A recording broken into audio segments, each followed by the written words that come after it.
Assalamualaikum warahmatullahi wabarakatuh. Saya Tiffany Fajrianti dari S1 Keperawatan tingkat 1B dengan NIM 152110062.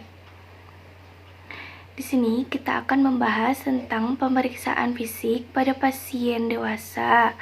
Tujuan dari pemeriksaan fisik ini adalah untuk mengetahui dan memperoleh informasi mengenai status kesehatan pasien serta memvalidasi dan gejala yang dialami oleh pasien. Pemeriksaan fisik ini dilakukan dimulai dari kepala hingga ekstremitas bawah. Kemudian ada 4 tindakan yang penting dilaksanakan dalam kegiatan pemeriksaan fisik ini. Yang pertama itu inspeksi atau melihat. Kemudian yang kedua adalah palpasi, kita melakukan perabaan. Kemudian yang ketiga yaitu perkusi, melakukan pengetukan. Dan yang terakhir yaitu auskultasi, yaitu mendengar bunyi organ dengan menggunakan stetoskop. Kemudian alat-alat yang dibutuhkan yaitu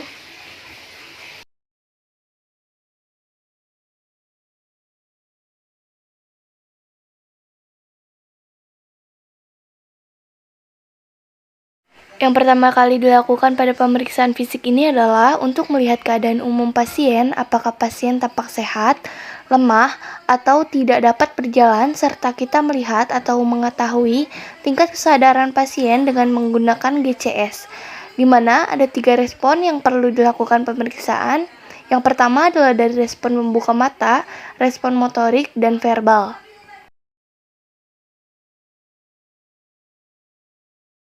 Assalamualaikum Bu A. Waalaikumsalam. Bu A, gimana kabarnya? Alhamdulillah baik. Alhamdulillah. Bu A bisa ditaikan tangannya? Bisa. Sebelahnya lagi. Bu A, di sini kita akan melakukan pemeriksaan. Yang pertama itu ada pemeriksaan tekanan darah. Yang kedua ada pemeriksaan suhu. Yang ketiga ada pemeriksaan nadi dan pemeriksaan lainnya. Apakah Bu A bersedia? Iya, bersedia. Kita akan melakukan pemeriksaan tekanan darah. Iya.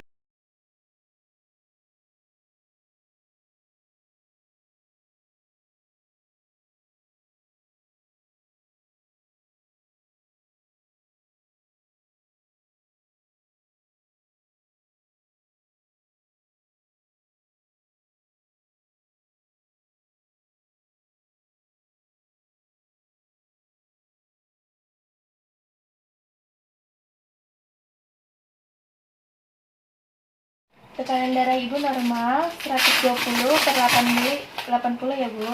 Selanjutnya kita akan melakukan pemeriksaan suhu tubuh. Maafkan Bu.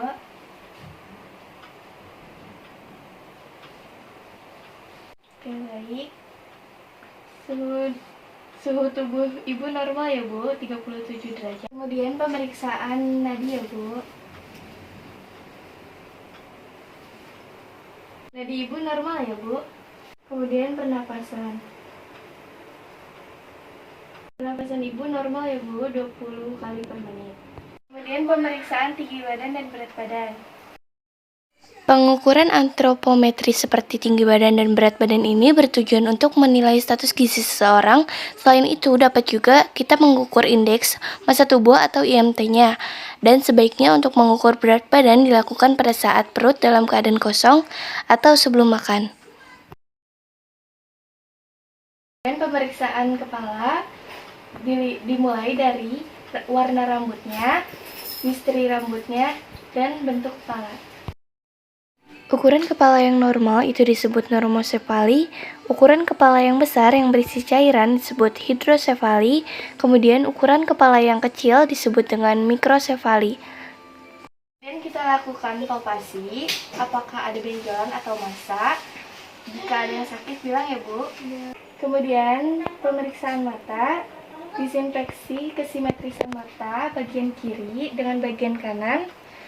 Kemudian jarak ujung telinga dengan ujung mata. Begitupun sebaliknya. Kemudian kita lihat konjungtiva dan sklera. Bu bisa lihat ke atas Bu. Kemudian refleksi. Dan Kita ke bagian hidung, kita lihat kesimetrisan tulang hidung dan lubang hidung kanan dan kiri. Lalu kita memeriksa kepatenan jalan nafas. Tarik nafas, buang. Tarik nafas, Bu. Buang. Jika pasien merasa nyeri, patut curiga pasien mengalami sinusitis. Dan pemeriksaan mulut dan gigi yang dilihat yaitu warna kelembapan pada bagian bibir atas dan di bawah, apakah ada luka atau sariawan. Ibu bisa dibuka mulutnya. Nah, sambil kita lihat giginya ada varies atau tidak, lidahnya, tongsilnya, lidahnya julurkan, Bu. Diangkat lidahnya. Oke, kemudian kita pemeriksaan bagian telinga. Lihat bagian telinga kanan dan kiri, kemudian kita palpasi dengan menggunakan tangan untuk meraba apakah ada nyeri pada dalam telinganya. Ada yang sakit, Bu? Enggak. Kemudian kita memeriksa telinga bagian dalam. Ibu boleh nongol. Kemudian pemeriksaan pada leher, apakah ada memar atau lesi, kemudian kita lakukan perabaan. Bisa menelan, Bu.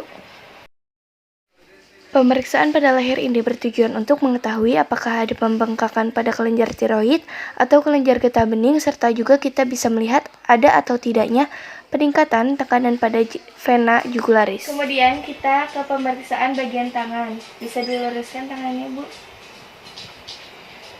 Apakah kedua tangan simetris atau tidak, kemudian lihat jarinya lengkap, apakah ada kelainan antara jari satu dengan yang lainnya. Kemudian kita ke pemeriksaan CRT dengan menekan pada ujung kuku dengan normalnya 1-3 detik.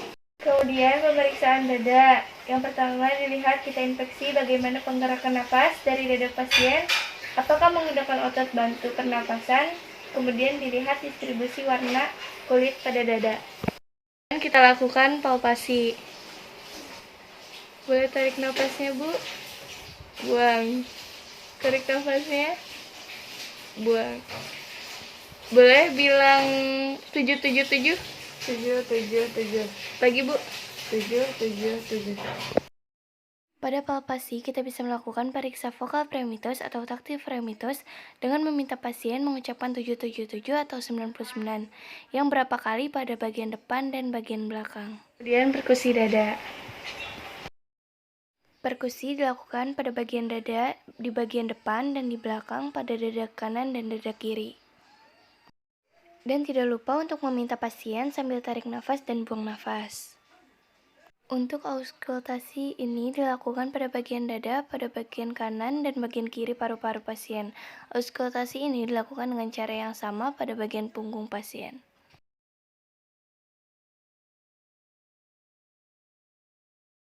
Kemudian ke pemeriksaan perut.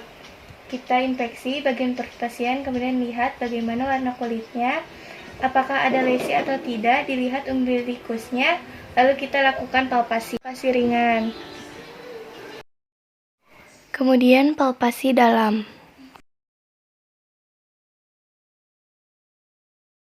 Kemudian perkusi abdomen. Jika pasien merasa sakit, bisa ditanyakan. Kemudian kita lakukan auskultasi bising usus.